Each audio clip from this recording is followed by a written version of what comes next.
Assalamualaikum warahmatullahi wabarakatuh.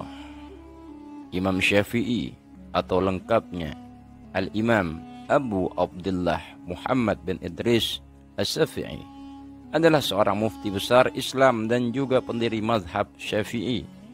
Imam Syafi'i juga tergolong kerabat dari Rasulullah sallallahu alaihi wasallam, yaitu keturunan dari Al-Muttalib, saudara dari Hasim, yang merupakan kakek baginda Nabi besar Muhammad sallallahu alaihi wasallam. Silsilah lengkapnya adalah Muhammad bin Idris bin Abbas bin Utsman bin Syafi'i bin Sa'ib bin Abid bin Abdul Yazid bin Hisham bin Muttalib bin Abdul Manaf. Nasabnya bertemu dengan Rasulullah sallallahu alaihi wasallam di Abdul Manaf. Imam Syafi'i Muhammad bin Idris As-Syafi'i, dia adalah pendiri mazhab Syafi'i. Dipanggil Abu Abdullah dengan nama aslinya Muhammad bin Idris. Dia dilahirkan di Gaza, Palestina, Syam, tahun 150 Hijriah, tahun wafatnya Abu Hanifah. Setelah ayah Imam Syafi'i meninggal dan 2 tahun kelahirannya, sang ibu membawanya ke Mekah, tanah air nenek moyang. Dia tumbuh besar di sana dalam keadaan yatim. Sejak kecil Syafi'i cepat menghafal syair, pandai bahasa Arab dan sastra, sampai-sampai Al-Asma'i berkata, "Saya mentashih syair-syair Bani Huzail dari seorang pemuda dari Quraisy yang disebut Muhammad bin Idris." Imam Syafi'i adalah imam bahasa Arab. Di Mekah, Imam Syafi'i berguru fikih kepada mufti di sana, Muslim bin Khalid Az-Zanji, sehingga dia mengizinkannya memberi fatwa ketika masih berusia 15 tahun. Kemudian dia pergi ke Madinah dan berguru fikih kepada Imam Malik bin Anas. Dia mengaji kitab Muwatta kepada Imam Malik dan menghafalnya dalam 9 malam. Imam Syafi'i meriwayatkan hadis dari Sufyan bin Uyainah, Fudail bin Iyad, dan pamannya Muhammad bin Syafi'i, dan lain-lain. Imam Syafi'i kemudian pergi ke Yaman dan bekerja sebentar di sana. Kemudian pergi ke Baghdad. Di sana dia menimba ilmu dari Muhammad bin Hasan. Imam Syafi'i bertemu dengan Ahmad bin Hambal di Mekah tahun 187 Hijriah. Dan di Baghdad tahun 190 Hijriah. Di Baghdad Imam Syafi'i menulis mazhab lamanya, mazhab Qadim. Kemudian dia pindah ke Mesir tahun 200 Hijriah dan menuliskan mazhab baru, yaitu mazhab Jadid. Dasar mazhabnya Al-Quran, Sunnah, Ijma' dan Qiyas. Dia tidak mengambil perkataan sahabat karena dianggap sebagai ijtihad yang bisa salah. Dia juga tidak mengambil istihsan, menganggap baik suatu masalah. Sebagai dasar mazhabnya, menolak maslahah mursalah, perbuatan penduduk Madinah. Imam Syafi'i mengatakan, barang siapa yang melakukan istihsan, maka dia telah menciptakan syariat. Penduduk Baghdad mengatakan, Imam Syafi'i adalah nasirus sunnah, pembela sunnah. Imam Syafi'i adalah seorang mujtahid mutlak, imam fikih, hadis, dan usul.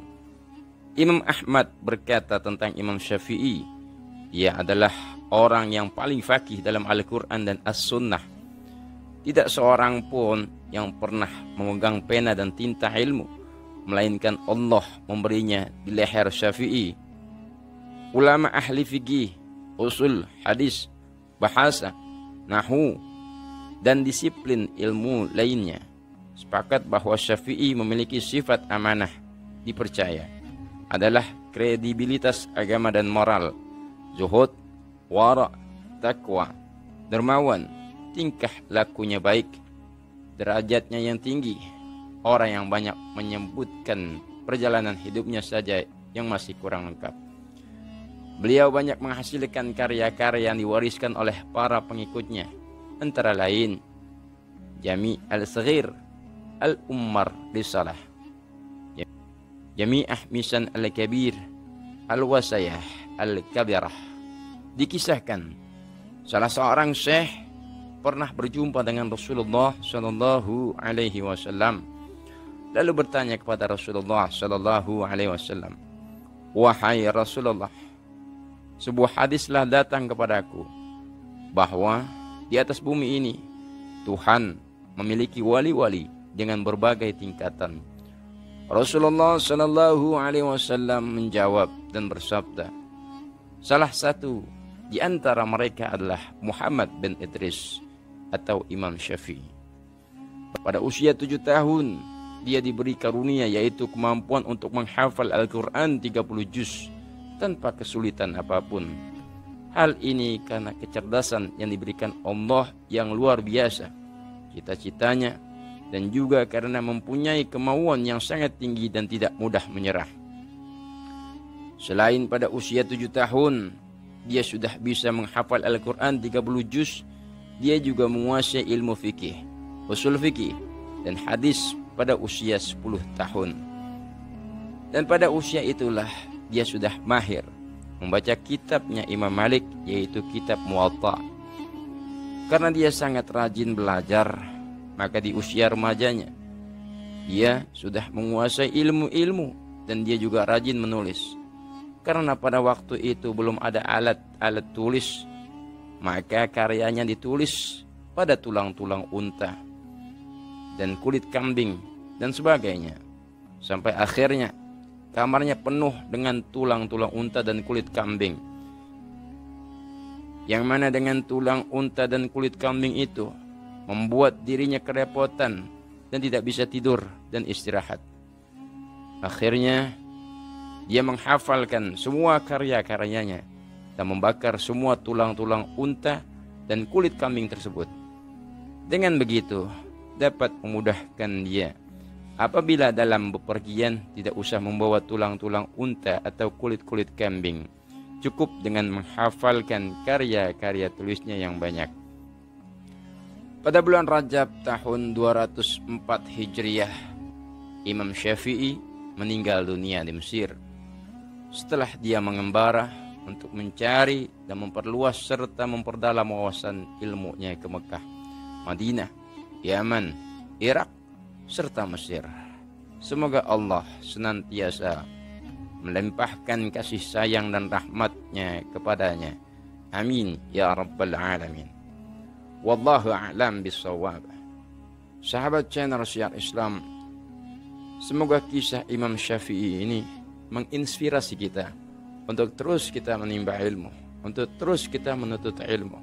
La haula wala quwwata illa billahil aliyyil azim.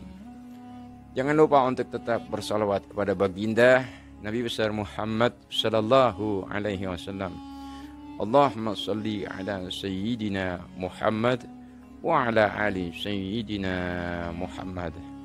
Dan jangan lupa untuk like, share, dan subscribe serta klik loncengnya serta komen video ini. Hadanallah wa iyyakum ajma'in. Assalamualaikum warahmatullahi wabarakatuh.